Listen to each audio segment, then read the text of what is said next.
সেটা হচ্ছে এই রমজান মাসে আমাদের যাকাত দেওয়ার একটা সুযোগ আসে, আসে না ভাই? যাকাত, যারা সম্পদশালী ব্যক্তি, আল্লাহ যাদের পয়সা দিয়েছেন, এগুলো আপনারা ক্যালকুলেশন করে ব্যাংকে কত টাকা আছে, ক্যাশ কত আছে, কিংবা ব্যবসার মধ্যে ইনভেস্ট করা রয়েছে লক্ষ লক্ষ টাকা, যেটা আপনার যে টাকাটা রোলিং হচ্ছে, একদম রানিং যে টাকাটা, ব্যবসার মালপত্র কেনা আছে বা আপনার ক্যাশ রয়েছে, সবগুলি হিসাব করে শতকরা 2.5%, 1000-এর মধ্যে 250 টাকা, 10,000-এর মধ্যে 1000-এর মধ্যে 25 টাকা, 10,000-এর মধ্যে 250 টাকা, 1 লাখের মধ্যে 2,500 টাকা, 1 কোটির মধ্যে 2.5 লক্ষ টাকা, মানে 2.5% গরিবের 97.5 আপনার এই টাকাটা হিসাব কষে কষে আপনি দরিদ্র, অসহায়, দুস্থ কিংবা আশেপাশে আত্মীয় স্বজন যারা খুব গরিব এরকম ব্যক্তিদেরকে যাকাত অন্তর থেকে নিয়ত করে দেবেন। এটা রমজানের বিশেষ একটা আমল। এগুলি একজন মুমিনের মধ্যে একটা কোয়ালিটি অবশ্যই থাকবে, প্রশংসা। কি থাকবে বলেন? প্রশংসা। সেটা আল্লাহ সূরা তাওবায় বলছেন কি, একটা মুমিনের 8টা গুণ। কটা? 8টা। কি কি? আত-তাইবুনাল আবিদুনাল হামিদুনাস সাইহুন আস-সাইহুনার রাকিউনাস সাজিদুনাল আমিরুন ওয়াল আমিরুনা বিল মা'রুফি ওয়ান নাহুনা আনিল মুনকার ওয়াল হাফিদুনা লিহুদুদিল্লাহ ওয়া বাশশিরিল মুমিনিন। সূরা তাওবার 112 নম্বর আয়াতে কোরআন শুনিয়ে দিয়েছে, প্রথম মুমিনের মধ্যে থাকবে তাওবা। কি থাকবে? মুমিন তাওবা করবে, গুনাহ করবে, তওবা করবে। গুনাহ কারা করে? মুমিনই করে। মুসলমানের দ্বারা গুনাহ হয়, যে মানুষ তার গুনাহ হবে। মানুষ মানেই ভুল হবে, মানুষ মানে কি? ভুল হবে। ভুল হলে তওবা করবে। 2 নম্বর আল আবিদুন, আর মুমিন ব্যক্তি হবে ইবাদতকারী, আল্লাহর ইবাদত করবে। ইবাদত কার করবে বলেন? মুমিনের গোটা জিন্দেগিটা, মুমিনের প্রত্যেকটি দিন, প্রত্যেকটি মাস, প্রত্যেকটি সপ্তাহ, প্রত্যেকটি ইয়ার, প্রত্যেকটি ঘন্টা, মিনিট, সেকেন্ড, পার সেকেন্ড, প্রত্যেকটি মুমিন আল্লাহর ইবাদতের মধ্যেই জীবন পরিচালনা করবে। সুবহানাল্লাহ বলুন। ইবাদত কাকে বলে? আল্লাহর হুকুম মতো, নবীর তরিকা মতো যা কিছু করবেন সেটাই ইবাদত। বুঝাতে পেরেছি? আল্লাহর হুকুম মতো, নবীর তরিকা মতো যেটাই করবেন সেটা কি? খাওয়াটা ইবাদত। যদি আল্লাহর হুকুম মতো হালাল খাদ্য খান আর নবীর তরিকা অনুযায়ী খান, ইবাদত। ঘুমানো ইবাদত। যদি আপনি আল্লাহর হুকুমে আপনি এশার নামাজটা পড়ে নিজের ঘরে বিছানায় গিয়ে ঘুমিয়ে পড়েন আর নবীর সুন্নাহ অনুযায়ী দোয়া পড়ে পবিত্র হয়ে যদি ঘুমিয়ে পড়েন, ফজর পর্যন্ত ঘুমিয়ে আছেন, ফজর পর্যন্ত ঘুমানোটাও নফল নামাজ হিসাবে আল্লাহ লিখে নেবেন। বলুন সুবহানাল্লাহ। পেশাব পায়খানা করছেন, এটাও ইবাদত। বাম পা দিয়ে প্রবেশ করলেন, মাথা ঢেকে প্রবেশ করলেন, ভিতরে গিয়ে কথা বললেন না, বার হয়ে দোয়া পড়লেন, পেশাব পায়খানা যত করছিলেন এটাও ইবাদত। আপনি সার্ভিস করছেন, সরকারের ডিউটি যেভাবে আছে ডিউটি পালন করছেন, ঘুষ খাচ্ছেন না, ডিউটিতে ফাঁকি দিচ্ছেন না, আপনি সরকারের সঙ্গে যে চুক্তিবদ্ধ হয়েছেন সেভাবে আপনি ডিউটি করছেন, এটাও ইবাদত। আপনি ব্যবসা করছেন, দোকানে বসে আছেন, মাল এক্সপোর্ট করছেন, মাল বিদেশ থেকে আসছে, আপনি শ্রম দিচ্ছেন, আপনি শ্রমিককে লেবারকে দিয়ে কাজ করাচ্ছেন, সময় মতো নামাজ পড়ে নিচ্ছেন, হালাল ব্যবসা করছেন। যতক্ষণ ব্যবসার মধ্যে আপনি যে টাইমটা ইনভেস্ট করবেন, খালি টাকা ইনভেস্ট করলে কি ব্যবসা হয়? বলেন, টাকাও লাগবে, শ্রম লাগবে, আর সেই সাথে সাথে টাইম লাগবে না? মালিক ব্যবসা একটা চালু করে দিয়ে 4 বছর চলে গেছে বিদেশে, এসে লালবাতি জ্বলবে না? জ্বলবে না? শ্রমও লাগবে, টাকা ইনভেস্ট লাগবে, আর সাথে সাথে সময়ও দিতে হবে। এই যে সময়টা আপনি ইনভেস্ট করছেন, এই সময়টা আল্লাহ তাআলা যদি হালাল ব্যবসা হয়, সময়টুকু ইবাদত হিসেবে আল্লাহ কবুল করে নেবেন। বলুন সুবহানাল্লাহ। তাহলে ইবাদতের অর্থ কি দাঁড়ালো? আমরা শুধু মনে করি যে নামাজ পড়লাম ইবাদত হয়ে গেল, রোজা করলাম ইবাদত হয়ে গেল, হজ করলাম ইবাদত হয়ে গেল, দরুদ শরীফ পড়লাম ইবাদত শেষ হয়ে গেল। আপনার জন্ম থেকে মৃত্যু পর্যন্ত যে আমলটি করবেন, যে কোনো কাজ, শুধুমাত্র নামাজ রোজা নয়, দুনিয়ার প্রত্যেকটি কাজ যদি আল্লাহর খুশি, নবীর তরিকা, কটা শর্ত বলেন? আল্লাহর খুশি, নবীর তরিকা। এই টুপিটা পরলাম কার খুশির জন্য পরবো? আল্লাহর খুশির জন্য। তরিকা কার? বিশ্ব নবীর তরিকা। আতর মাখবো, কে খুশি হবে? আল্লাহ। তরিকা কার? মুহাম্মদ ইসলামের। না আতর এমন মেখে জুমার দিন গিয়েছে, লোক বলবে ভাই উফ দারুণ আতর, তাহলে সওয়াব চলে গেল। প্রত্যেকটি ইবাদত আল্লাহর খুশি নবীর তরিকায় করলে সেটা সওয়াব। বলুন সুবহানাল্লাহ। তাহলে মুমিন বান্দার তিনটি গুণ বললাম, দুটি, একটা হচ্ছে তওবাকারী হবে মুমিন ব্যক্তি, আর দ্বিতীয় হচ্ছে ইবাদতকারী হবে। তিন নম্বর ওয়াল হামিদুন, মুমিন বান্দা ঈমানদার ব্যক্তির মধ্যে তিন নম্বর কোয়ালিটি হলো সে প্রশংসাকারী হবে। সুখে শান্তিতে বলবে আলহামদুলিল্লাহ, আর বিপদে পড়লে বলবে কি বলবে? ইন্না লিল্লাহ। বিপদে পড়লে কি বলবে? বলেন। সুখে শান্তিতে থাকলে বলবে আলহামদুলিল্লাহ, আর বিপদ মুসিবত হলে বলবে ইন্না লিল্লাহ। সুখে যখন শান্তি আসবে, কোনো ভালো মঙ্গল হবে, কোনো তার উপরে আল্লাহর পক্ষ থেকে কোনো নিয়ামত আসবে, নিয়ামত খেয়ে টাকা ইনকাম করে সুখে শান্তিতে থেকে ঈমানদার ব্যক্তি বলবে আলহামদুলিল্লাহ। আর নিয়ামতটা যখন আল্লাহ কিছুক্ষণ থামিয়ে রোগ দেবে, বিপদ দেবে, ফিতনা দেবে, আপদ দেবে, আযাব কিংবা গজবে পড়বে, কখনো অসন্তুষ্ট হবে না। মুমিন ব্যক্তি কখনো হতাশ হয় না। হতাশ হয় তারা গোমরাহি যারা। কোরআন শোনাচ্ছে ওমাই ইয়াকুনাতু মির রাহমাতি রাব্বিহি ইল্লাল্লাহুন।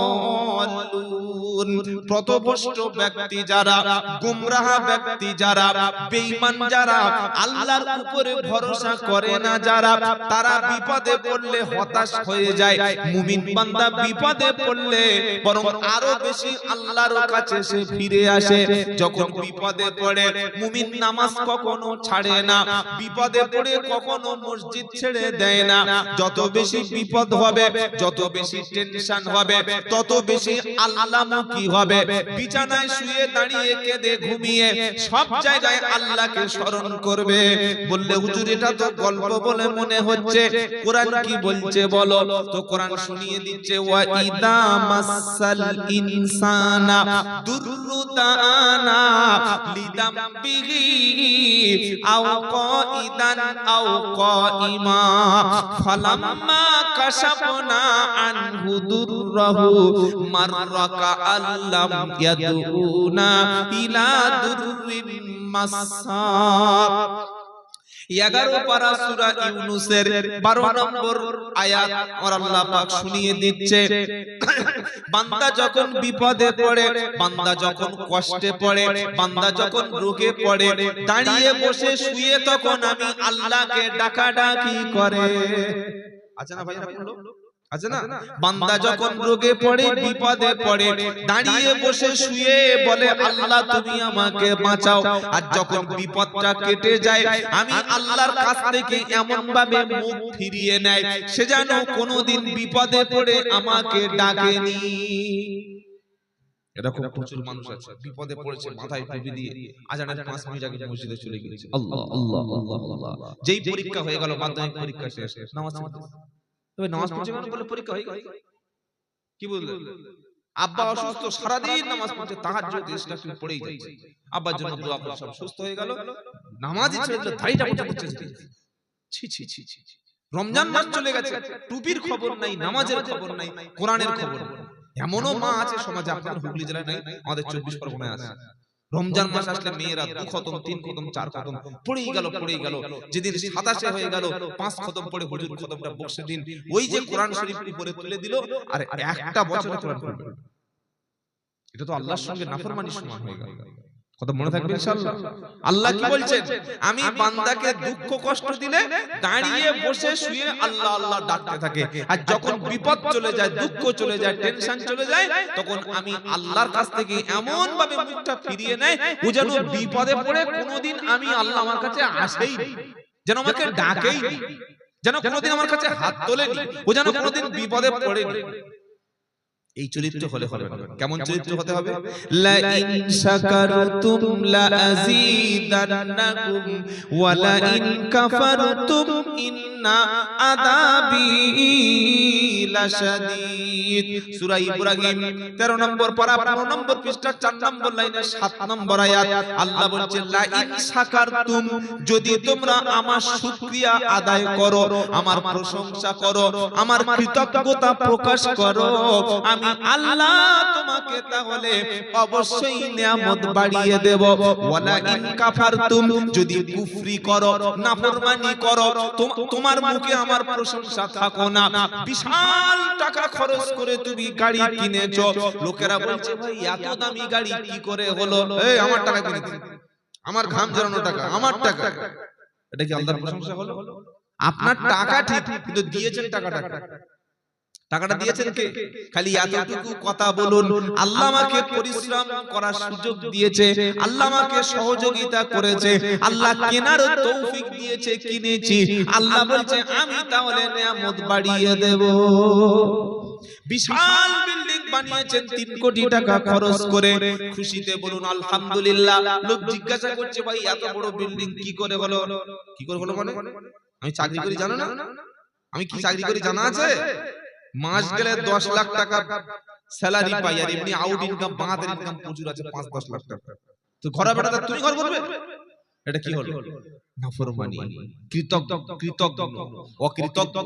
কি বলতে হবে? আল্লাহ দিয়েছে, আমি করেছি আর আল্লাহ করিয়েছেন, দুটোর মধ্যে পার্থক্য আছে কি না? আমি করেছি এটা হচ্ছে অহংকার, এটা দাম্ভিকতা, কিন্তু আল্লাহ আমাকে করিয়েছে, এটা সঙ্গে সঙ্গে কি হলো? শুকরিয়া হয়ে গেল। হজ থেকে ঘুরে এসেছে, সকলে বলছে হাজী সাহেব দোয়া করবেন আল্লাহ। তখন বলছে আরে আমি যেখানে পা ফেলেছি তোরা সেখানে কপাল ফেলতে পারবি, আমি যেখানে পা ফেলেছি তোদের কপাল সেখানে পড়বে না, আমি হাজী, ওটা বলতে নাই। কি বলতে হবে? আল্লাহ বড় ভালোবেসে মক্কায় নিয়ে গেছেন, মদিনায় নিয়ে গেছেন, নবী করিম সাল্লাল্লাহু আলাইহি ওয়াসাল্লামের রওজা মুবারকে সালাম দেওয়ার তৌফিক দিয়েছেন। বলুন আলহামদুলিল্লাহ। আল্লাহ যেন তোমাদেরকে নিয়ে যাওয়ার তৌফিক দেয়। এতটুকু বললে কোনো অহংকার থাকবে? এজন্য প্রত্যেকটি কথার শেষে কথা আমি করেছি, আল্লাহ করিয়েছেন, আমি কিনেছি, আল্লাহ কিনিয়েছেন, আমি সফল হয়েছি, আল্লাহ সফল করেছেন। খালি এইটুকু ঘুরিয়ে বলবেন।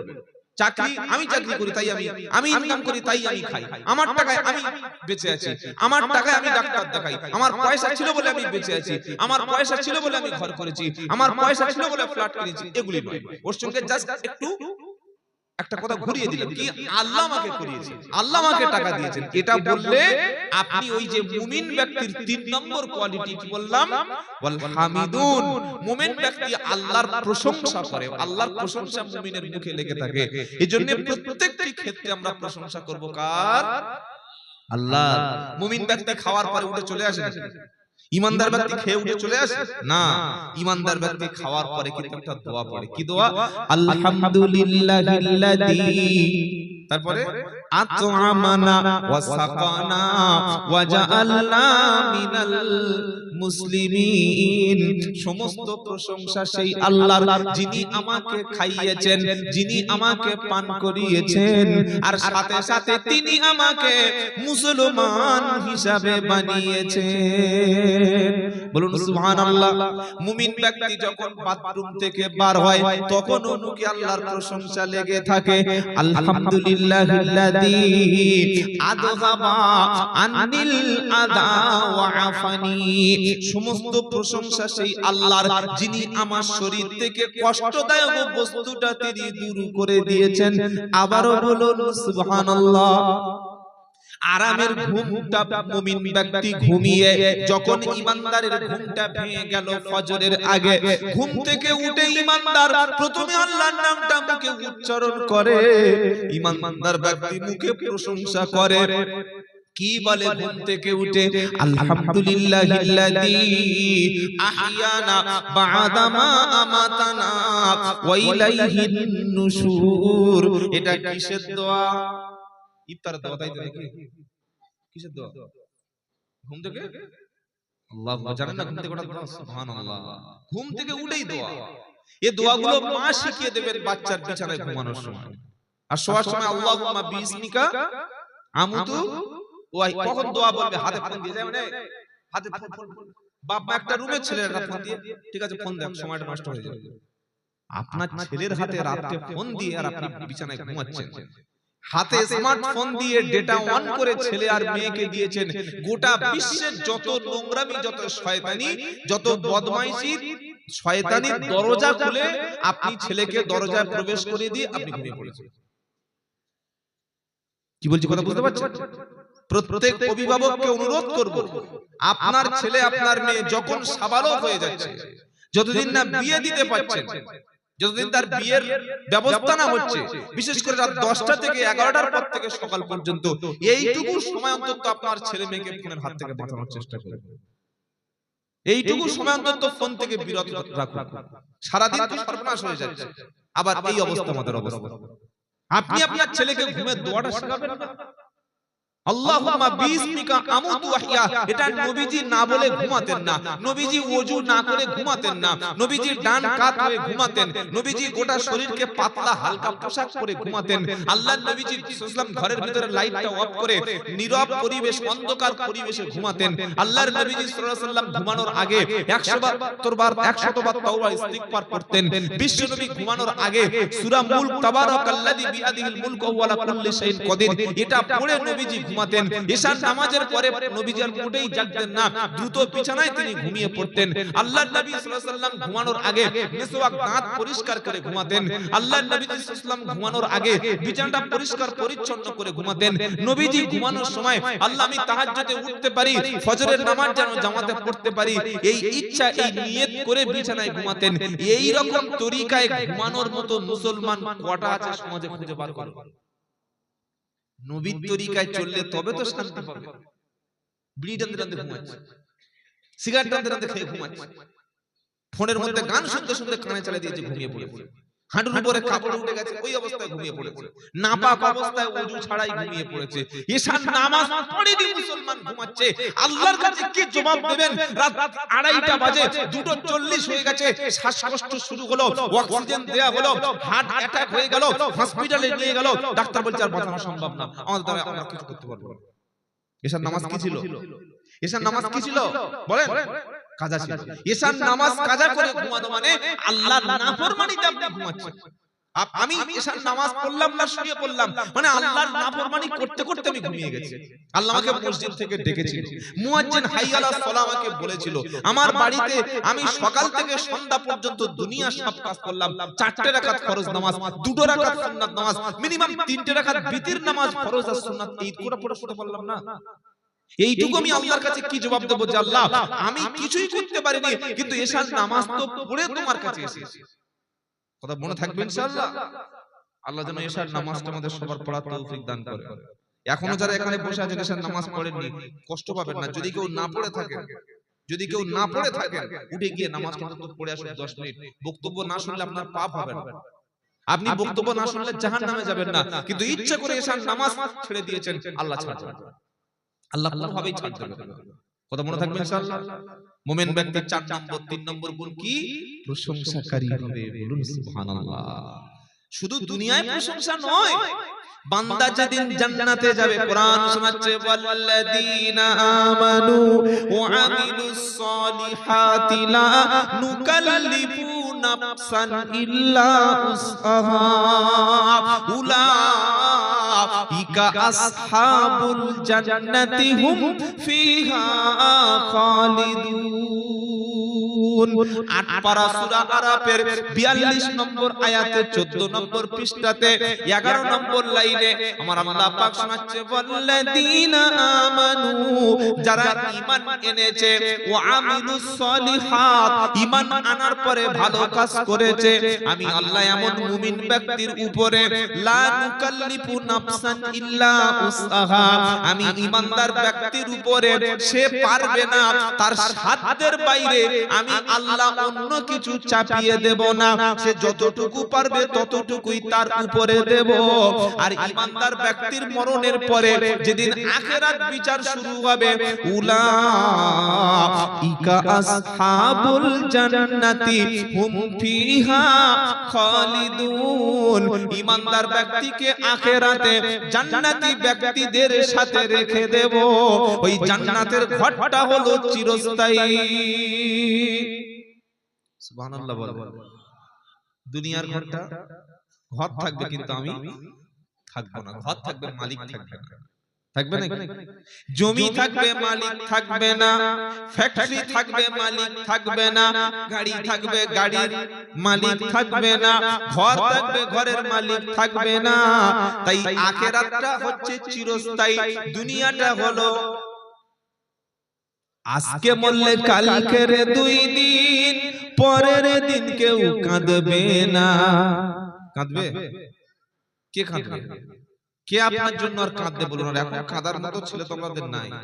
বাপ মরে গেছে, ছেলে যে একটু দোয়া করছে, জিয়ারত করছে, এই ছেলে আমাদের সবারও নাই। বড় আফসোস লাগে। হুজুর ছাড়া আমরা কবরস্থানে গিয়ে দাঁড়াচ্ছি না। আপনি হুজুরকে কতবার ছোটাবেন বলুন? নিজে নিজে যাওয়ার অভ্যাসটা করুন। জুমার দিন যান, শবে বরাতে যান, লাইলাতুল কদরে যান, ঈদের দিন যান, মাসে একবার যান, সপ্তাহে একবার অন্তত যান। আব্বার কবরের সামনে আসসালামু আলাইকুম ইয়া আহলাল কবর, যা জানেন আল্লাহর কাছে দোয়া করুন। এটার নাম হচ্ছে জিয়ারাত। জিয়ারাত মানে হচ্ছে ভিজিট করা, সাক্ষাৎ করা, তার সঙ্গে দেখা করতে যাওয়া। সুবহানাল্লাহ বলবেন না?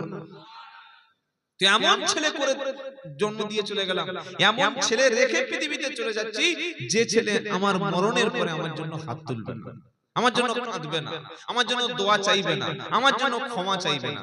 এগুলি কিন্তু প্রকৃত ছেলে না। এটা দুনিয়া সব উপকার পাবে, আখিরাতে কিছু পাবে না। তাই কবি বলছে, আজকে মরলে কালকের 2 দিন, পরের দিন কেউ কাঁদবে না। যাদের জন্য করলাম কামাই, মরলে তারা চিনবে না। আজকে মরলে কালকের 2 দিন, পরের দিন কেউ কাঁদবে না। যাদের জন্য করলাম কামাই, মরলে তারা চিনবে না। থাকতে সময় করো আমল, ঈমান করো খাঁটি। থাকতে সময় করো আমল, ঈমান করো খাঁটি। তোমার আমার শেষ ঠিকানা 3.5 হাত মাটি। তোমার আমার শেষ ঠিকানা 3.5 হাত মাটি। মনে থাকবে ইনশাআল্লাহ বলুন। জান্নাতি ব্যক্তিরা যখন জান্নাতে যাবে, তাদেরকে বলে দেওয়া হবে হুম ফিহা খালিদুন। এই ঘরটা চিরস্থায়ী, এখানে মরণ হবে না, এখানে তোমার রোগ হবে না, এখান থেকে কখনো পার হতে হবে না, এখানে জীবন কখনো শেষ হবে না। এই জীবন কখনো শেষ হওয়ার জীবন না। এবার জান্নাতি ব্যক্তিরা বলবে কি, আল্লাহর সামনে যখন দেখা হয়ে যাবে, জান্নাতের মধ্যে সবচাইতে বড় নিয়ামত হলো আমার আল্লাহর সঙ্গে জান্নাতি ব্যক্তিদের সাক্ষাৎ। জোরে বলুন। প্রত্যেকের ইন্ডিভিজুয়াল, সবার সঙ্গে আল্লাহ সাক্ষাৎ করবে। সুবহানাল্লাহ বলেন। যখন সাক্ষাৎ হবে, তার আগে আল্লাহ জান্নাতি ব্যক্তিদের মনের ভিতর থেকে হিংসা বিদ্বেষ বার করে দেবে। ওয়া নাযানা মা ফি সুদুরিহিম মিন গিল্লিন তাজরি মিন তাহতিহিমুল আনহার ওয়া ক্বালুল হামদুলিল্লাহিল্লাযী হাদানা লিহাদা ওয়া মা কুন্না লিনাহতাদিয়া লাউলা আন হাদানাল্লাহ লাকাদ জাআত রুসুলু রাব্বিনা বিল হাক্কি ওয়া নুদু আন তিলকুমুল জান্নাতু উরিসতুমুহা বিমা কুনতুম তা'মালুন। আমার আল্লাহ পাক শোনাচ্ছে, ওয়া নাযানা মা ফি সুদুরিহিম মিন গিল্লিল, জান্নাতি ব্যক্তিদের মনে মধ্য থেকে আমি আল্লাহ সর্বপ্রথম বান্দা জান্নাতে যাওয়ার পরে তার মনের মধ্য থেকে আমি আল্লাহ হিংসা বিদ্বেষ দূর করে দেব। দুনিয়ার মধ্যে একজনের গাড়ি দামি, আরেকজনের গাড়ি নাই, হিংসা আছে না নাই? একটা ছেলে চাকরি পেয়েছে, 5 জন চাকরি পায়নি, হিংসা আছে না নাই? আর সবচেয়ে হিংসা বেশি, এটা কিছু মনে করবেন না, আমাদের মুসলমানদের মধ্যে হিংসা অত্যন্ত বেশি। একজন একটু উপরে উঠলে, একটু ভালো জায়গায় চান্স পেলে, ওর পিছনে কিভাবে ক্ষতি করে কাটি মেরে ওর নিচে নামিয়ে আনতে হয়, কিছু পারি আর না পারি, বাঙালিদের এইটা অন্তত এইটা খুব ভালো ভালো। একটা কথা ছোট্ট করে অন্তত মনে রাখবেন, আজকের বক্তব্য সব ভুলে গেলে খালি এই কথাটা অন্তত মাথায় রাখবেন, এবং এটা আমার সঙ্গে সঙ্গে নিয়ত করুন, উপকার কাউকে না করতে পারি, জীবনে কাউকে ক্ষতি করব না। এটা এই কথাটা কি মাথায় থাকবে ইনশাআল্লাহ? কাউকে আপনি উপকার কোনোভাবেই করতে পারলেন না, ক্ষতি নাই। উপকার করতে পারলেন না, অসুবিধা নাই, কিন্তু ক্ষতি করবেন না। কার কোন ব্যক্তিকে ক্ষতি করবেন না, এমনকি আপনার শত্রুকে আপনি ক্ষতি করবেন। আপনার যে দুশমন, সে সুযোগ পেলে আপনাকে ক্ষতি করবে, কিন্তু আপনি ক্ষতি করবেন না। কেন? আপনি যে মানুষকে ক্ষতি করছেন, মানুষকে কারণ ক্ষতি চাইছেন, ওই ক্ষতিটা কিন্তু আল্লাহ আপনাকেও ঘুরিয়ে দিতে পারে। আর আপনি যদি মানুষের কল্যাণ চান, মানুষের যদি ভালাই চান, মানুষের মঙ্গল চান, আগে আল্লাহ ওটা আপনাকে দেবে, পরে অন্য মানুষকে দেবে। বলুন সুবহানাল্লাহ। বাবাজিরা, আল্লাহর ভাইরা, তো কোরআন কি শুনিয়ে দিল, জান্নাতি ব্যক্তিরা যখন জান্নাতে যাবে, তাদের মনের মধ্য থেকে আমি আল্লাহ আগে সর্বপ্রথম হিংসা বিদ্বেষ সব দূর করে দেব। আর জান্নাতের তলদেশে ঝর্ণার মধ্যে থাকবে মধু, থাকবে শরবত, থাকবে শারাবান তাহুরা, এগুলি তারা পান করবে। আর জান্নাতি ব্যক্তিরা বলবে, ওয়াকালুল হামদুলিল্লাহিল্লাযী হাদানা লিহাদা। জান্নাতি ব্যক্তিরা বলবে, সমস্ত প্রশংসা সেই আমার আল্লাহর। আল্লাহ যদি আমাকে মুসলমান না বানাতেন, আল্লাহ যদি আমাকে ঈমানদার হিসাবে না কবুল করতেন, আমরা যদি শ্রেষ্ঠ নবীর উম্মত না হতাম, কখনো এমন জান্নাতে আসতে পারতাম না। সমস্ত প্রশংসা সেই আল্লাহর। এরপরে আল্লাহ পাক বলবে, অনুদু আতিলকুমুল জান্নাতু উরিসতুমুহা বিমা কুনতুম তামালুন। ও জান্নাতি ব্যক্তিরা, তোমরা ভালো আমল করেছিলে, তার বদলা হিসাবে তোমাদের জান্নাত দিয়ে দিলাম। আমি আল্লাহ তোমাদের এই জান্নাতের মালিকানা বানিয়ে দিলাম। ধরুন এই গ্রামের মধ্যে 10টা ছেলে মাধ্যমিক দিয়েছে, 10 জনের মধ্যে 10 জন চাকরি পায়। আর এখন চাকরি দূরের কথা, যারা অনেক ছেলে আছে মাধ্যমিক পর্যন্ত পড়েনি, আছে না বাবা? আছে না? পশ্চিম বাংলায় মুসলিমদের পরিসংখ্যান, আমি জেনে বুঝে বলছি, আপনিও সার্চ করে দেখতে পারেন, মুসলিম মাধ্যমিক ক্যান্ডিডেট ওয়েস্ট বেঙ্গলের রিপোর্ট 10 থেকে 12%, মানে মুসলিম ছেলে মেয়ে মাধ্যমিকের মধ্যে। আর এটা যদি গ্রাজুয়েট লেভেলে দেখেন, গ্রাজুয়েশন দেখেন, বিএ দেখেন, 3 থেকে 4%। মানে 100 মাধ্যমিক পাস ছেলে থাকলে মাত্র 10 থেকে 12 জন আমাদের মুসলিম ঘরে ছেলে। কতটা পিছিয়ে আমাদের পড়েছি, পিছিয়ে আছি একটু ভাবো। এইবারে যে সরকার একটা ফর্ম ছাড়ছে না, যারা মাধ্যমিক পাস করেছে কত করে দেবে? 1500 টাকা। যারা ক্লাস 8 বা 9 পর্যন্ত পড়ে স্কুল ছুট হয়ে গেছে, তারা খালি বলছে লা ইলাহা ইল্লা আনতা সুবহানাকা ইন্নী কুনতু মিনাজ জালিমিন। এখন খালি দোয়া ইউজ করছে, কি সর্বনাশ করেছে। যদি একটু মাধ্যমিক পরীক্ষা, আরে নাম্বার সার্টিফিকেটও দিতে হবে, পড়াশোনার দাম নাই, পড়াশোনার দাম আছে। আপনি একটা ব্যবসা করতে গেছেন, মানুষ বলে পয়সার দরকার, পড়াশোনার দরকার নেই, চল চাকরি হবে না, কাজে চলে যাই বিদেশে। আরে আপনি একটা কাজ করবেন, একটা কিছু পরিচালনা করবেন, আপনি একটা ব্যবসা করতে গেলে আগে শিক্ষা লাগবে, আগে আপনার ইংলিশ জানা লাগবে, কম্পিউটার জানা লাগবে। কম্পিউটার ছাড়া, ইংলিশ জানা ছাড়া আপনি কোনো ব্যবসা করতেই পারবেন না বর্তমানে। জিএসটি জানতে হবে, আপনি জিএসটি কি করবেন? আপনি ব্যবসা করবেন, জিএসটি জানতে হবে না আপনাকে? আপনি ব্যবসা করবেন, জন্য দরকার শিক্ষা। কি লাগবে বলুন? শিক্ষা লাগবে। তো জান্নাতে যখন মানুষ যাবে, ধরুন এই পাড়ায় 50টা মুসলিম বা 100 মুসলিম ঘর আছে, 100 মুসলমান বেটা ছেলে আছে, জান্নাতে গিয়ে দেখবে মাত্র 3 জন আর 4 জন, আর 80 90 95 জন কাউকে খুঁজে পাচ্ছে না। তো খুঁজে না পেলে তো স্বাভাবিক প্রশ্ন থাকবে যে লোকগুলো গেল কোথায়? প্রশ্ন হবে না যে গেল কোথায়? তখন তারা জানতে চাইবে যে গেল কোথায়। আল্লাহ বলবে দেখতে চাও? দেখতে চাও? ওই তাকিয়ে দেখো জাহান্নামের মধ্যে আছে। তখন জিজ্ঞাসা করবে জান্নাতীরা কি?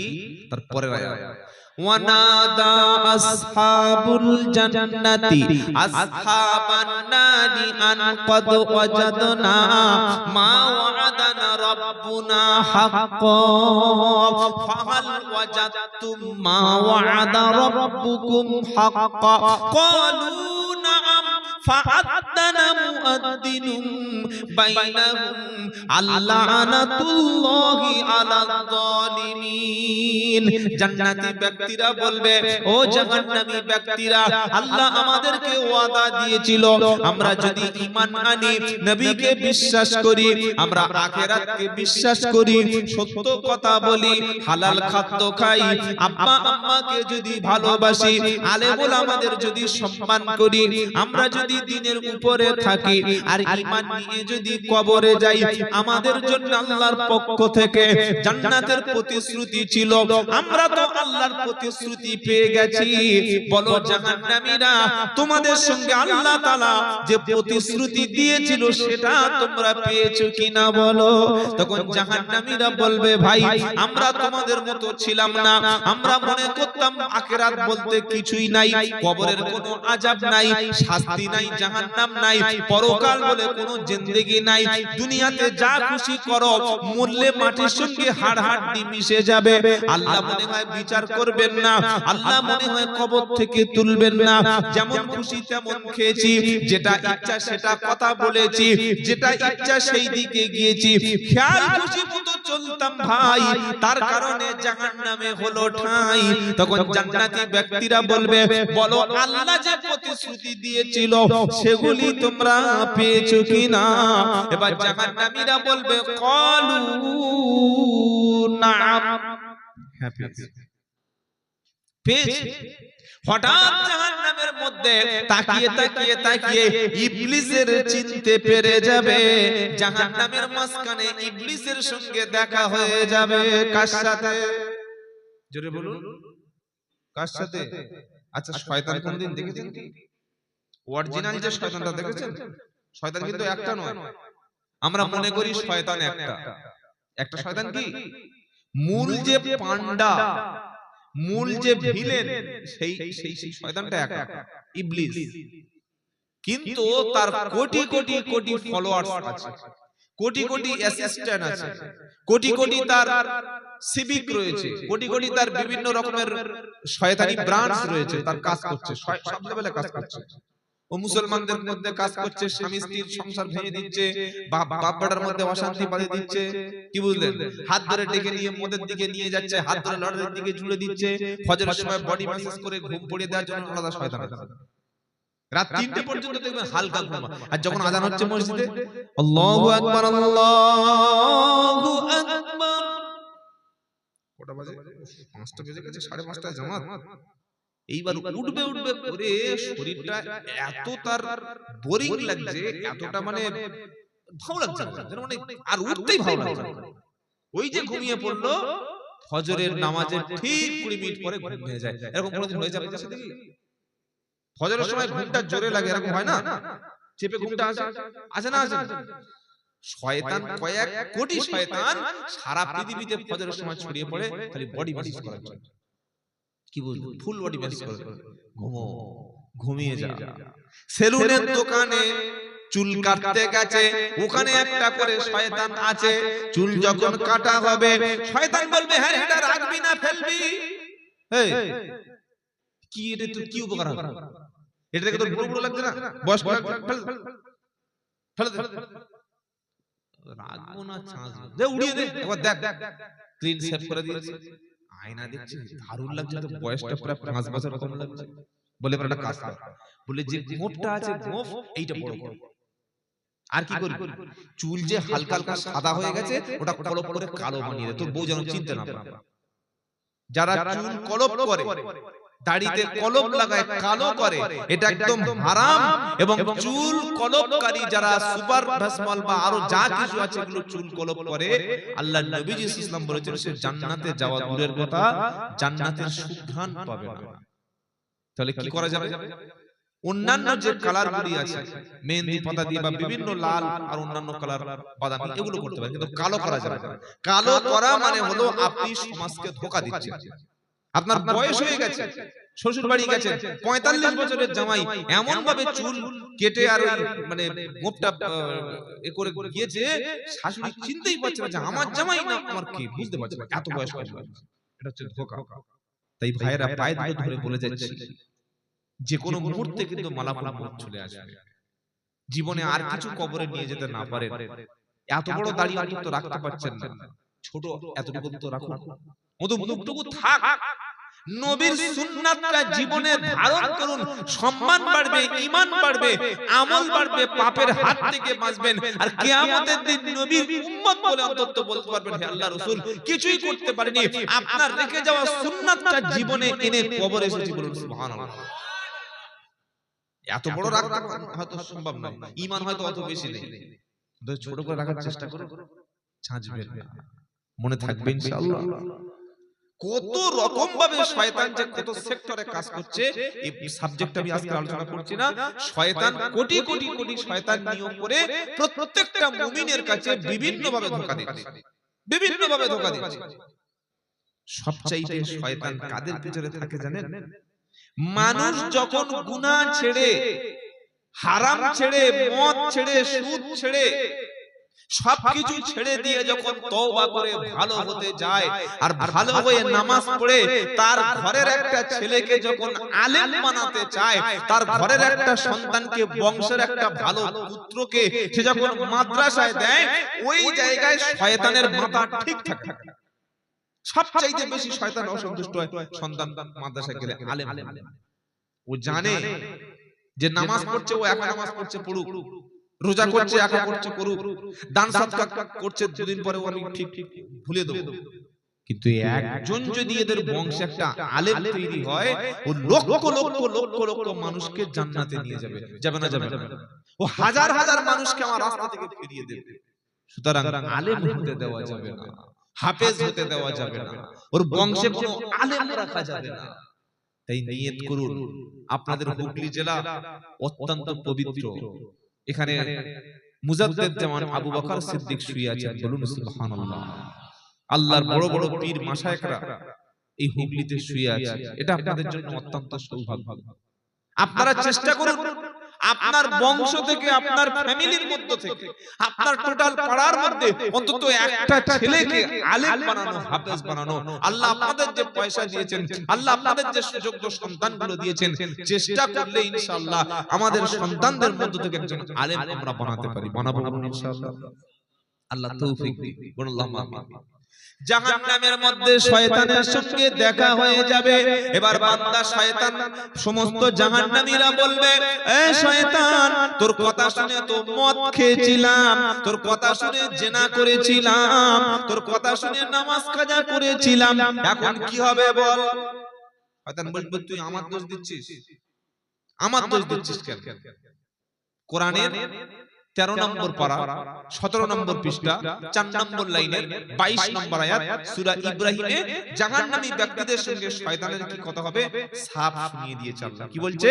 ওয়াকালাশ শাইতানু লাম্মা কুদি আল আমরু ইন্নাল্লাহা ওয়া'আদাকুম ওয়া'আদাল হাক্কু। শয়তান সেদিন বলবে জাহান্নামের ফয়সালা হয়ে যাওয়ার পরে যে আল্লাহ যে প্রতিশ্রুতি দিয়েছিল, আল্লাহর প্রতিশ্রুতি সত্য ছিল, আল্লাহর বান্দাদের আমলের বিনিময়ে আমার আল্লাহ তাআলা তাদেরকে জান্নাত দান করেছেন। ওয়া ওয়া'আদতুকুম ফাআখলাফতুকুম, আমি শয়তান তোদের মাথার মধ্যে এই কথাটা দিয়েছিলাম জাহান্নাম বলতে কিচ্ছু নাই, মরলেও সব কিছু হবে না।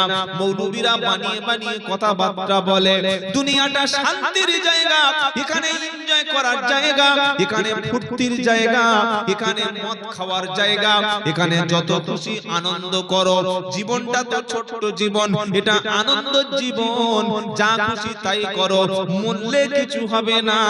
আলেম ওলামাদের কথা বিশ্বাস করিস না।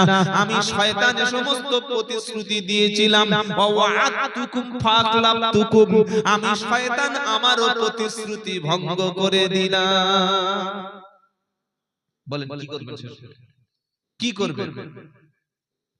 মা আনা বিমুশরিকিকুম ওয়া মা আনতুম বিমুশরিকি, শয়তান সেদিন আরো বলবে ইল্লা আনতা ওয়াতুকুম ফাস্তাজাবতুম লি, শয়তান সেদিন বলবে দিনে 5 বার তোমাদেরকে মসজিদ থেকে ডেকেছিল, আলেমরা ডেকেছিল, আল্লাহ ওয়ালারা ডেকেছিল, তোমাদেরকে নামাজ শিক্ষা দেওয়ার জন্য, কোরআন শেখানোর জন্য আল্লাহর পথে ডাকা হয়েছিল, দলিল দিয়ে ডেকেছিল। কোরআন থেকে হাদিস থেকে আলেমরা যখন কথাগুলি তোমাদের সামনে খুলে খুলে খুলে বর্ণনা করে বলেছিল, দলিল থাকা সত্ত্বেও তোমরা কথাগুলো বিশ্বাস করোনি। আর আমি যখন ডাক দিয়েছি আমারও কথারও কোনো দলিল ছিল না, আমার কথার কোনো রেফারেন্স ছিল না, আমি যেই বলেছি সঙ্গে সঙ্গে তোমরা বিশ্বাস করে নিয়েছো। সুতরাং আমাকে দোষ দিয়ে লাভ নাই, তোমরা নিজেরাই নিজেদের উপরে দোষ দাও, আমাকে লানত দিও না, তোমরা নিজেরাই নিজেদের উপরে লানত দিতে থাকো, আমি তোমাদের কোনো উপকার করতে পারবো না, আর তোমরাও আমার কোনো উপকারে। সেদিন মনে হবে রব্বানা কেন আলেমদের কথা শুনলাম না, কেন কোরআন শুনে মেনে নিলাম না।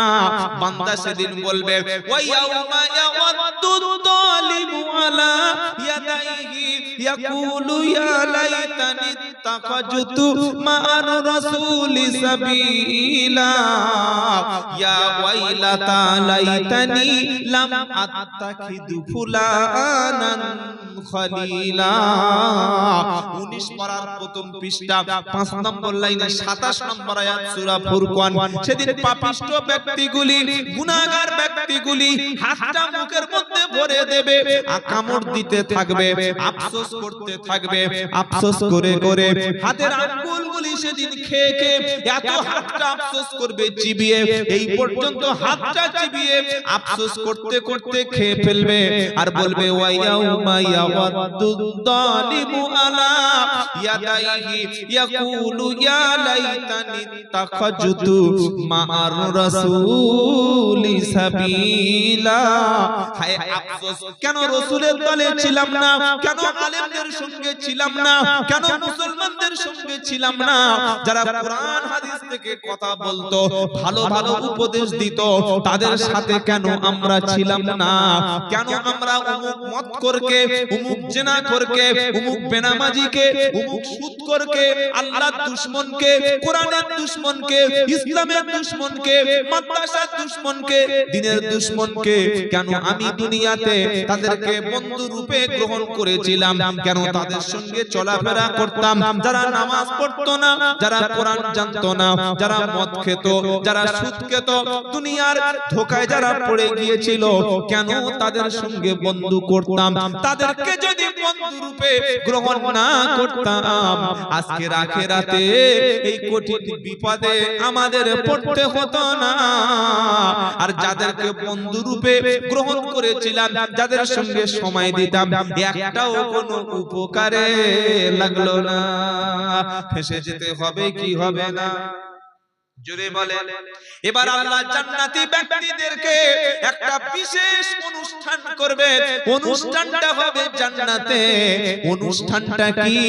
আল্লাহ তাআলা জান্নাতি ব্যক্তিদের জান্নাতের মধ্যে কোরআন পড়ে শোনাবে। জোরে বলুন না সুবহানাল্লাহ। কোরআন শুনতে মজা লাগে, মনের দিলে ঈমান থাকলে তবে ভালো লাগে। যার ঈমান নাই তার কাছে কোরআন কোনো মজাই লাগে না। যার দিলের মধ্যে সামান্য ঈমান আছে, আল্লাহর প্রতি যার ভয় আছে, বিশ্বাস আছে, কোরআন তার জন্য কাজে লাগবে। আর যারা গোমরা, পথভ্রষ্ট, কাফের, মুশরিক, পাপী, পাপিষ্ট, কোরআন শুনে তাদের কোনো এফেক্ট করবে না, কোরআন তাদের দিলে কোনো রিঅ্যাক্ট করবে না। কাদের দিলে রিঅ্যাক্ট করবে? যাদের মধ্যে ঈমান আছে। বলুন সুবহানাল্লাহ।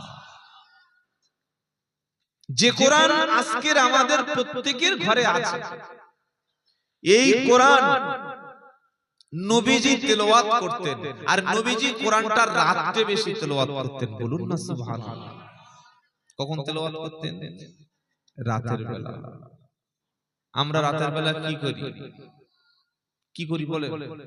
ঘুম তো আছে, আর ইয়ং ছেলেদের হাতে চারজন চার জায়গায় চারটে ফোন নিয়ে কানেক্ট করেছে, চলে এসেছে অনলাইনে। এইবার খেলা শুরু হয়ে গেল, ওই যে মারামারি শুরু হয়ে গেল অনলাইনে, রাত 4টে পর্যন্ত অনলাইনে মারামারি চলছে। কটা পর্যন্ত? আমি ছেলে জন্ম দিয়েছি, আমি বাপ আর আমি মা বিছানায় ঘুমাচ্ছি, আমার ছেলে ঘরে আসলো কিনা আমার খবর নেই। এটা কি হাঁস না মুরগির বাচ্চা, না ছাগলের বাচ্চা, না গরুর বাচ্চা, না মানুষের বাচ্চা? এই ধারণাটুকুই মুসলমানদের হারিয়ে গেছে। রাত 3টের সময় ছেলে এসে বাইরে থেকে কলিং বেল, কে কে বলছে আমি পল্টু। বলছে দাঁড়া, দরজা করছি, দাঁড়া পল্টু, দাঁড়া। তুই এত কোথায় ছিলি? এই হচ্ছে আমাদের সমাজ ব্যবস্থা। আপনি এশার নামাজ পড়তে যাচ্ছেন, আপনার ছেলেকে হাত ধরে মসজিদে নিয়ে যাবেন। বলুন ইনশাআল্লাহ। আপনি এশার নামাজ পড়তে যাচ্ছেন, ছেলেকে কেন বাড়িতে রেখে আপনি নামাজ পড়তে গেছেন? আপনি খাওয়ার টেবিলে বসেছেন, ডাইনিং টেবিলে, একসঙ্গে খাওয়ার অভ্যাস করুন, একই সঙ্গে খান, বরকত আছে। বাপ মা ভাই বোন স্ত্রী ছেলে মেয়ে একই প্লেটে বসে খান, একই সঙ্গে একই প্লেটে একই দস্তরখানে খান, ফজিলত বরকত বাড়িয়ে দেবেন কে? আল্লাহ। কখন ছেলে খাচ্ছে, কখন মা খাচ্ছে, কখন বাপ খাচ্ছে, কোনো খবরই নেই। এই যে লাগামহীন ভাবে একটা ফ্যামিলি চলছে, এটা মুসলমানের কোনো ফ্যামিলি হতে পারে না। মুসলমানের ফ্যামিলি হবে জবাবদিহিতা থাকবে। বাপের কাছে ছেলে জবাবদিহিতা করতে বাধ্য, স্বামীর কাছে স্ত্রী জবাবদিহিতা করতে বাধ্য, যিনি অভিভাবক বড় ভাই তার কাছে ছোট ভাইরা জবাব দিতে বাধ্য। আপনার 10টা লেবার কাজ করাচ্ছেন, আপনি জমিতে কাজ করাচ্ছেন, 10 জন কাজ করছে, আপনার ঘরের কাজ হচ্ছে 5 জন মিস্ত্রি 4 জন লেবার কাজ করছে। তারা কাজ না করলে তাদের কাজ কোথায় ভুল হচ্ছে নজরদারি করি কি করি না? সমাজে সব নজরদারি চলে, নিজের ছেলের বেলায় কোনো নজরদারি নেই, ধ্বংস হয়ে যাচ্ছে। বাবাজি আল্লাহওয়ালা ভাইরা, নেককার জ্ঞানী মানুষেরা, সুদী মানুষেরা, আল্লাহওয়ালা ভাইরা, তাই আমাদের সমাজকে আমাদের বাঁচাতে হবে, সকলে বাঁচাবো। বলুন ইনশাআল্লাহ। তো আল্লাহর নবী সাল্লাল্লাহু আলাইহি ওয়াসাল্লাম যখন কোরআন পড়ছিলেন, নবীজি কোরআন কখন বেশি পড়তেন বলেন? রাতে। আর রাতের মধ্যে সবচাইতে বেশি কোরআন আল্লাহর নবীজি রমজানুল মুবারকে পড়তেন। বলুন না সুবহানাল্লাহ। সবচাইতে বেশি কোরআন কখন পড়তেন? যখন রমজান মাস আসতো, আল্লাহর নবী সাল্লাল্লাহু আলাইহি ওয়াসাল্লাম জিবরাইলকে কোরআন শোনাতেন, জিবরাইল নবীকে কোরআন শোনাতেন। সুবহানাল্লাহ বলবেন না? জিবরাইল নবীকে কোরআন শোনাতেন, নবীজি জিবরাইলকে কোরআন শোনাতেন। যে বছর আল্লাহর নবী ইন্তেকাল করে পৃথিবীতে চলে গেছে, ওই বছর আল্লাহর নবী জিবরাইলকে 2 বার আর জিবরাইল নবীকে 1 বার কোরআনুল কারীম শুনিয়েছিলেন। বলুন সুবহানাল্লাহ। আল্লাহর নবীজি রাতে বেলা একটা চাদর মুড়ি দিয়ে ঘুমিয়েছেন। নবীজি সাধারণ জীবন যাপন করতেন। আল্লাহ আল্লাহর নবী ঘুমিয়ে আছেন। আল্লাহ পাক দেখলেন আমার হাবিব তিনি ঘুমিয়ে আছেন। নবীকে ঘুমালে কিন্তু চলবে না। যার যত দায়িত্ব বেশি তার তত কাজও বেশি। যে যত দায়িত্বশীল ব্যক্তি তার কাজের চাপও অনেক। একজন মুখ্যমন্ত্রীর যে দায়িত্ব, গ্রামের একজন প্রধানের সেই দায়িত্ব নাই। একজন অঞ্চল সভাপতি, একজন জেলা শাসক কিংবা একজন সাধারণ পুলিশ আর একটা থানার ওসি, প্রত্যেকের দায়িত্বটা কিন্তু কম বেশি। যার যত দায়িত্ব বেশি তার ডিউটিটাও তত অনেক বেশি। আল্লাহর নবী কিন্তু একজন মহামানব, তার উপরে বিশ্বের সমস্ত মানুষদেরকে জাহান্নাম থেকে বাঁচানোর জন্য এবং মানুষদেরকে একটা বিধান দেওয়ার জন্য আল্লাহ তাকে পাঠিয়েছেন। এই নবী যদি সারা রাত ঘুমিয়ে থাকে কে নবুয়তের কাজ করবে? তাই আমার আল্লাহ দেখছেন হাবিব ঘুমাচ্ছে, নবী কিন্তু ঘুমালে চলবে না। প্রধানমন্ত্রী, মুখ্যমন্ত্রী এরা যদি সারা রাত ঘুমায় দেশ কখনো চালানো সম্ভব হবে না, রাজ্য কখনো চালানো সম্ভব হবে না। আর আল্লাহর নবী যদি ঘুমিয়ে থাকে এই উম্মত কখনো জাহান্নাম থেকে বাঁচতে পারবে না। সেজন্য জিবরাইল রাত্রে বেলা এসে আল্লাহর নবীকে ঠিক এইভাবে ডাকছেন। কোন ভাবে? জিবরাইল এসে বলছে ইয়া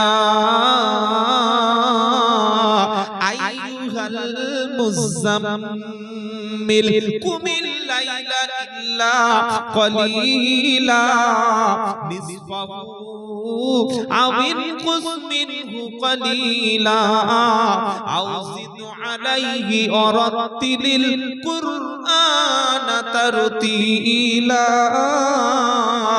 ইন্না সানুলকি আলাইকা কওলান সাকিলা। 29 পারা সূরা মুজাম্মিলে আমার আল্লাহ বলছে ও কামলিওয়ালা চাদরওয়ালা আর তো শুয়ে থেকো না। কামলিওয়ালা চাদরওয়ালা, যেহেতু নবীজি কম্বল মুড়ি দিয়ে চাদর মুড়ি দিয়ে ঘুমাচ্ছেন। কি ভাই আমরা যখন রাতে ঘুমাই এই যে এখন হালকা ঠান্ডাও না গরমও না, এরকম একটা পরিবেশ। তো আল্লাহর নবীজি রাতে বেলা শুয়ে আছেন চাদর মুড়ি দিয়ে। জিবরাইল এসে তো কি বলছেন? চাদরওয়ালা, চাদর ঢাকা ব্যক্তি। আরবিতে বললে কি হবে? মুজাম্মিল। কি হবে বলেন? মুজাম্মিল। কি বলছেন? কামলিওয়ালা চাদরওয়ালা আর তো শুয়ে থেকো না। কামলিওয়ালা চাদরওয়ালা আর তো শুয়ে থেকো না। রাতের বেলা উঠে পড়ো খুশি হবে রব্বানা। জোরে হবে না সুবহানাল্লাহ? আরেকটু জোরে। কামলিওয়ালা চাদরওয়ালা রাতে শুয়ে থেকো না, আর রাতের বেলা উঠে পড়ো খুশি হবে রব্বানা। তুমি মুজাম্মিল, তুমি বিশ্ব নবী, বিশ্ব হাবিব, সারা রাত ঘুমাবে না। তুমি বিশ্ব নবী, বিশ্ব হাবিব, সারা রাত ঘুমালে চলবে না। রাতের বেলা তাহাজ্জুদে সময় দেবে খুশি হবে রব্বানা। তো নবীজি বলছেন কতক্ষণ পড়বো ওটা আল্লাহ বলে দিচ্ছেন কতক্ষণ তাহাজ্জুদ পড়তে হবে। নিসফাহু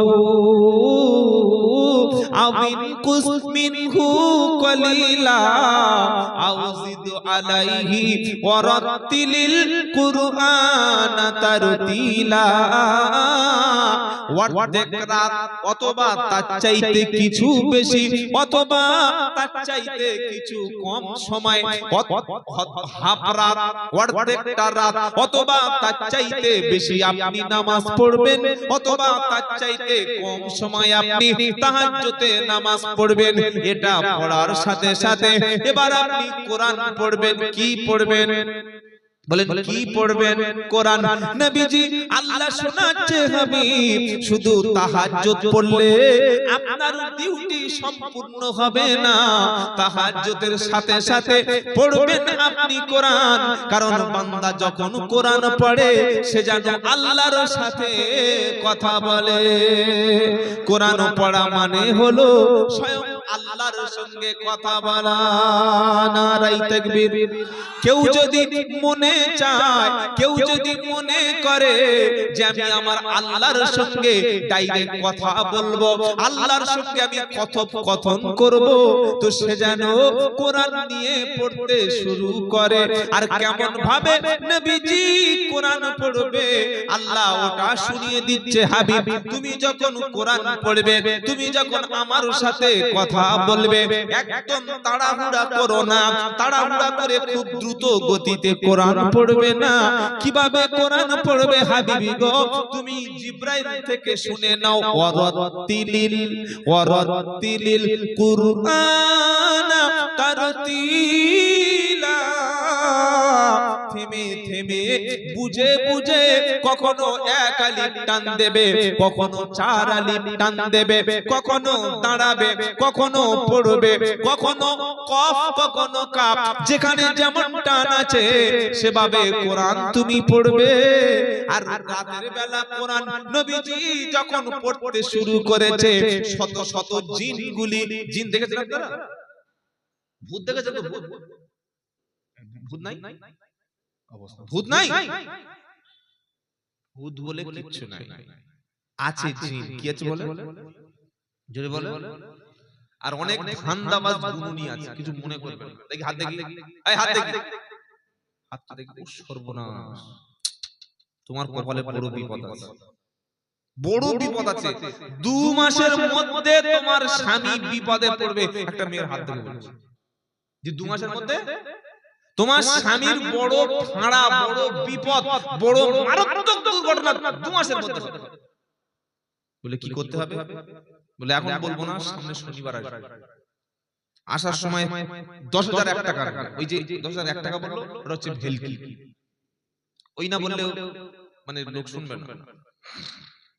এসছে মেয়েটা তো একদম বলেছে সকাল 10টা আসতে, সে ফজর নামাজ পড়ে চলে এসেছে, চুপচাপ বসে। বলে বাবা একটা ব্যবস্থা করে দাও বাবা। কি হলো? বলে তোমার বাড়িতে সন্ধ্যাবেলা পেঁচা বসে। পেঁচা প্রতিদিন পেঁচা বসে। পেঁচা জানেন তো? তো পেঁচা বাড়িতে বসবে না, কথা বলবে, কাছে বসবে, বাড়িতে বসবে। বলে 2 নম্বর হলো, তোমার বাড়িতে কোনোদিন কালো বিড়াল দেখেছো? রাত 12টার পরে কালো বিড়াল, কুচকুচে কালো, চোখ কালো, পা কালো, ঠ্যাং কালো, নাক কালো, গোপ কালো, লেজ কালো, সব কালো। বলছে হ্যাঁ, আমার বড় মেয়ের বিয়ের সময় কালো বিড়াল দেখেছিল। বললে ওই যে কালো বিড়াল এসেছিল আর মাঝে মাঝে পেঁচা যে এসে তোমার বাড়িতে বসে, তোমার বাড়ির মাটির নিচে 100 ফুট মাটির নিচে কমপক্ষে 50টা ভূত আছে। ওটা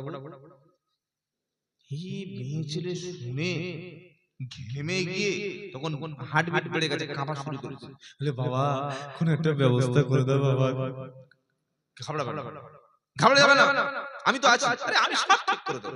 অথচ সবকিছু ঠিক করে দেওয়ার মালিক কে? জোরে বলি। বলে বাবা কি করতে হবে? বাবা বাবা তখন একবার আল্লাহ বলছে, ছবার বাবা বলছে। বাবা কি করতে? বাবা কি? বাবা বাবা বাবা। বলে শোনো কত এনেছো?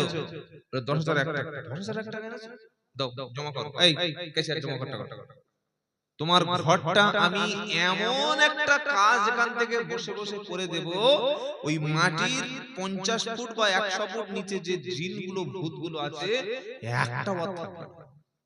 বলে তাই না? বলে হ্যাঁ, আমি এখান থেকে বসে বসে কাজ করে দেব। মানে রিমোট আমার কাছে। রিমোট কার কাছে বলে? এই গুনুনির কাছে রিমোট। এমন রিমোট মারবো জিন সব আউট, পালিয়ে চলে যাবে। আর মেয়েটা খুব চালাক ছিল। সব মেয়ে তো আর বোকা নয়। আর এখন যারা এখন যে আধুনিক ভাবিগুলো বা চাচিগুলি, এরা অত্যন্ত চালাক। আর এখন সোশ্যাল মিডিয়া ভন্ডামি আর এখন চলে কি? আগে অনেক কিছু চলতো। এখন মেয়েটা কি করেছে বললে, টাকা দেওয়ার সময় 5,000 টাকা ক্যাশ দিয়েছে আর 4,500 টাকা ফোন পে করেছে, 9,500, আর 500 টাকার একটা জাল নোট ধরিয়ে দিয়েছে। ওর ভিতরে গুলিয়ে দিয়ে দিয়েছে জাল। ও জানে জাল, ওটা ইচ্ছা করে দিয়েছে। পরবর্তী বলেছে এর পরের মাসে আসবে, আরো ভালো করে কাজ হবে, আর একটু বেশি টাকা লাগবে। একদম পুরো তোমার স্বামী, তোমার শাশুড়ি সকলকে, ওই জিনগুলো চলে গেলে স্বামী, শাশুড়ি, তোমার ফ্যামিলি মেম্বার যারা আছে সবাইকে বশ করে দেবে। কি করে দেবো বলে? সবাই তোমার কথা শুনে চলবে। তোমার কথা বাইরে কেউ যাবে না, ইভেন তোমার স্বামীটাও তোমার পাগল বানিয়ে দেবে।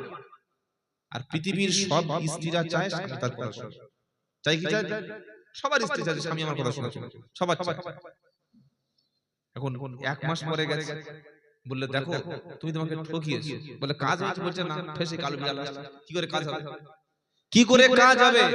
তুমি তোমাকে জাল নোট দিয়ে চলে গেছো, বললে বাবা তুমি বললে মাটির তলায় কালো জিন চলছে, মাটির তলায় 20 পিস জিন চলছে, ওটা বুঝতে পারলে। আর যখন 500 টাকা জাল নোট দিচ্ছিলাম ওই মালটা ধরতে পারলে না। এরকম ভন্ডামি করে কতদিন খাওয়া যাবে বাবা? আল্লাহর কসম, আমি আব্দুল্লাহ জুবায়ের আপনাদের ছোট্ট একটা আমল বলে দিচ্ছি, এটা নবীর শেখানো আমল। এটা আমল করুন। আপনার ঘর থেকে, রুম থেকে, বাসা থেকে, আপনার বাড়ি থেকে দুষ্টু জিন, শয়তান, খবিস, বদমাশ ধারে কাছে ইনশাআল্লাহ আসবে না, আসবে না। আসলে নবীর কথাটা মিথ্যা হয়ে যাবে। কি করবেন? কোরআনুল কারীমের দ্বিতীয় সূরা, সূরার নাম বাকারা। কি নাম বলে? আলিফ লাম মিম যালিকাল কিতাবু লা রাইবা ফীহি হুদাল লিল মুত্তাকিন আল্লাযীনা ইউমিনুনা বিল গায়বি ওয়া ইউকিমুনাস সালাতা ওয়া মিম্মা রাযাকনাহুম ইউনফিকুন ওয়াল্লাযীনা ইউমিনুনা বিমা উনজিলা ইলাইকা ওয়া মা উনজিলা মিন ক্বাবলিক ওয়া বিল আখিরাতি হুম ইউকিনুন। পৃষ্ঠা শেষ, এবার পরের পৃষ্ঠা। উলাইকা আলা হুদাম মির রাব্বিহিম ওয়া উলাইকা হুমুল মুফলিহুন। যে ঘরে, যে রুমে, যে বাড়ির মধ্যে, যে বাসার মধ্যে কোরআনুল কারীমের সূরা বাকারা তেলাওয়াত হবে, আমার নবীজি বলে ওই রুমে, ওই বাসার মধ্য থেকে দুষ্টু জিন, দুষ্টু শয়তান, দুষ্টু খবিস কখনো ওই রুমে আর প্রবেশ করার ক্ষমতা রাখে না। জোরে বলুন সুবহানাল্লাহ। তেলাওয়াত করুন, ইনশাআল্লাহ কাজ হবে। বলুন ইনশাআল্লাহ। রুমের মধ্যে কোনদিন গান বাজনা যেন না চলে, গান বাজনা চলবে। আর এদিকে যত তাবিজ থাকুক না কেন, যতই কোরআন পড়ুক না কেন, তখন ওই সব গেল। গান বাজনা যে রুমের মধ্যে ঢোকে, সেখানে আল্লাহর রহমতটা চলে যায় বিনা কারণে। শখের বসে বড় কুকুর বুলডগ 50,000 টাকা দিয়ে এই সাইজের মাল, গায়ে এত বড় বড় চুল, বেডরুমে স্বামী স্ত্রীর পাশে কুকুর নিয়ে ঘুমায়, ও ঘরের মধ্যে কখনো রহমতের ফেরেশতা আসবে না। মাথার কাছে বড় বড় বড় বড় খেলোয়াড়, বড় বড় বিশাল বড় বড় যারা আইডল, যারা আইকন, যারা বিশাল বড় বড় সম্মানিত ব্যক্তিদের ছবি মাথার কাছে রেখে দিয়েছে, মানুষের ছবি, প্রাণীর ছবি। ও রুমে কখনো রহমতের ফেরেশতা আসে না। যে বাড়ির মধ্যে 5 ওয়াক্ত নামাজ পড়ার কোনো লোক থাকে না, ওই বাড়িটা কবরস্থান, ওখানে রহমত থাকে না। যে বাড়ির মধ্যে কোরআনটা সেলফের মধ্যে, শোকেসের মধ্যে, আলমারির মধ্যে কাপড় পেঁচানো থাকে, কোরআন পড়ার লোক কখনো থাকে না, ওই বাড়িতে কখনো রহমতের ফেরেশতা প্রবেশ করে না। রহমতের ফেরেশতা যদি বাড়ির মধ্যে আনতে চাই ফজর থেকে, তাহলে নামাজ পড়ে কোরআন পড়বো ভাই, বলুন ইনশাআল্লাহ। আল্লাহর নবীজি যখন আল্লাহ তার হাবিবকে বললেন ওয়ারাতিলিল কুরআনা তারতিলা, ও আমার হাবিবি গো, তুমি যখন কোরআন পড়বে থেমে থেমে আস্তে আস্তে কোরআন তুমি পড়তে শুরু করো, তারতিলের সঙ্গে কোরআন পড়তে শুরু করো। কারণ কোরআন পড়া মানে হলো আমার আল্লাহর সঙ্গে কথা বলা। বলুন সুবহানাল্লাহ। সামনে আর 3 দিন পরে শুরু হবে রমজান। রমজান মাসে আল্লাহ কেন এত সম্মান বাড়িয়ে দিয়েছে জানো? কোরআন শোনাচ্ছে, শাহরু রমাদানাল্লাযী উনজিলা ফীহিল কুরআন হুদাল লিন-নাসি ওয়া বাইয়িনাতিন মিনাল হুদা ওয়াল ফুরকান। দ্বিতীয় পারা 8 পৃষ্ঠা প্রথম লাইন 185 নম্বর আয়াত সূরার নাম বাকারা। কোরআন শোনালো আমি আল্লাহ এই সম্মানিত কিতাবকে যে মাসে পাঠিয়ে যে মাসটার মর্যাদা বাড়িয়ে দিয়েছি ওই মাসটার নাম হলো মাহে রমাদান। কোন মাসে কোরআন নাজিল হয়েছে? রমজান মাস। এটা হচ্ছে কোরআন নাজিলের মাস। বলুন সুবহানাল্লাহ। রমজান মাসে সবচেয়ে বড় সুযোগ আমাদের থাকে। আপনাদের মসজিদে কি এই খতম তারাবি হয়? হ্যাঁ, কতক্ষণ সময় লাগে মোটামুটি? 1 ঘন্টা। মাশাআল্লাহ। তারাবি শব্দের অর্থ হচ্ছে আরাম করা, রিল্যাক্স করা, কমফোর্টেবল ভাবে যে নামাজটা পড়া হয় তার নাম কি? তার নাম কি বলেন? তারাবি। তারাবি মানে কি করা? তারাবি মানে কিন্তু নামাজ পড়া, এটার নাম।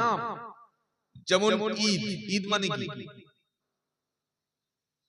ঈদ মানে খুশি।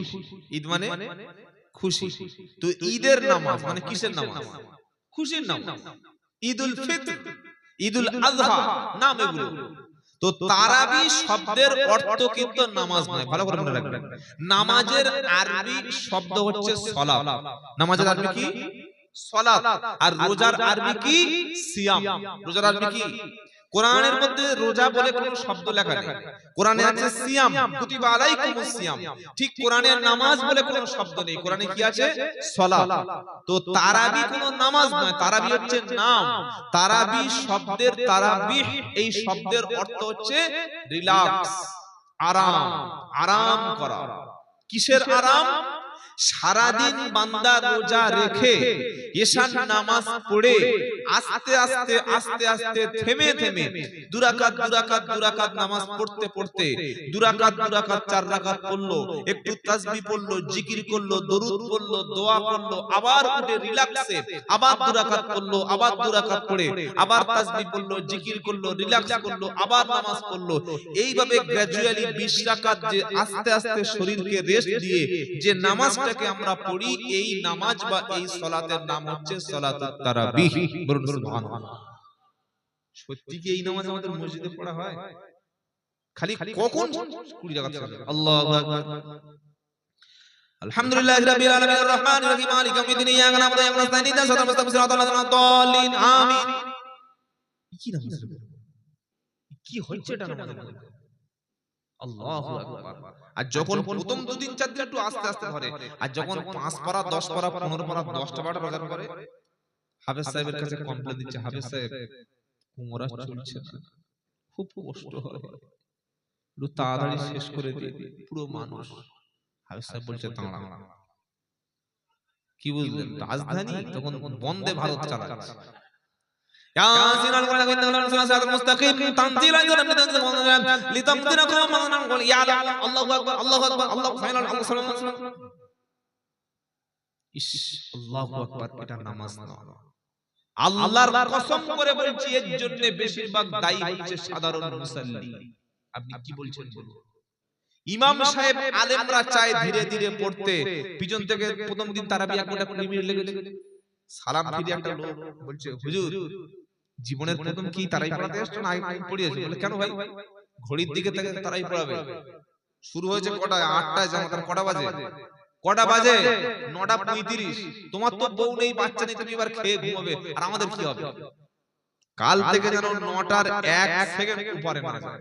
ও ফরজ, বিতির, সুন্নাত, দোয়া, তাসবিহ সব ধরে 9টা। হাফেজ সাহেব দেখছে নতুন মানুষ, যদি আমি বন্দে ভারত না চালাই 5G, তাহলে আমার চাকরিটাই থাকবে। যাই হোক, যা হয় নামাজ যা হয় চাকরিটা ওলি হতে চাই। হতে পারে কি পারে? আমল করলে হবে না? হতে পারে। যাবি খাজা মঈনুদ্দিন চিশতি রাহমাতুল্লাহ মত একজন এরকম আল্লাহর ওলি হতে চাই, আমল করবে, আল্লাহ চাইলে হয়ে যাবে। আমি মাওলানা হতে চাই, হাফেজ হতে চাই, বা আমি হাজী হতে চাই, এগুলো সম্ভব। কিন্তু কেউ যদি বলে আমি এত বেশি নামাজ পড়বো, এত বেশি রোজা করব, এত বেশি দান খয়রাত করব, নবী হতে চাই, হাউ পসিবল? সম্ভব না, একেবারেই ইম্পসিবল, কোনোভাবেই সম্ভব না। কেউ যদি বলে নবী হব, নো চান্স, সুযোগ নাই।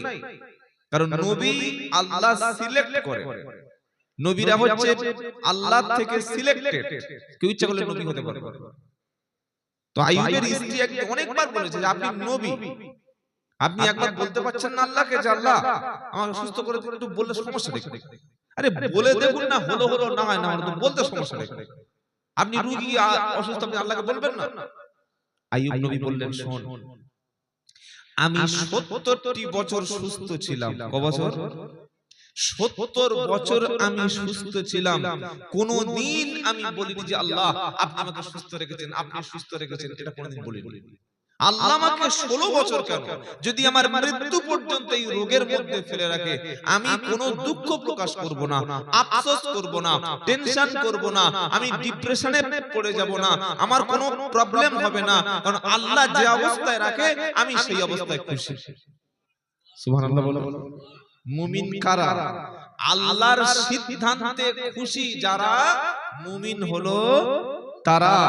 আল্লাহ যে সিদ্ধান্ত করে দিয়েছেন, আল্লাহ যে ডিসিশন নিয়েছেন, আল্লাহ আমাকে যেভাবে রেখেছেন ওইভাবে থাকার পরে যদি আমার মুখে আলহামদুলিল্লাহ প্রকাশ পায়, আমার মুখে শুকরিয়া প্রকাশ পায়, আমার মনের দিক থেকে আমি আনন্দিত হই, আমার মনের দিক থেকে আমি স্যাটিসফাইড হই, তাহলে আমি একজন মুমিন। বলুন সুবহানাল্লাহ।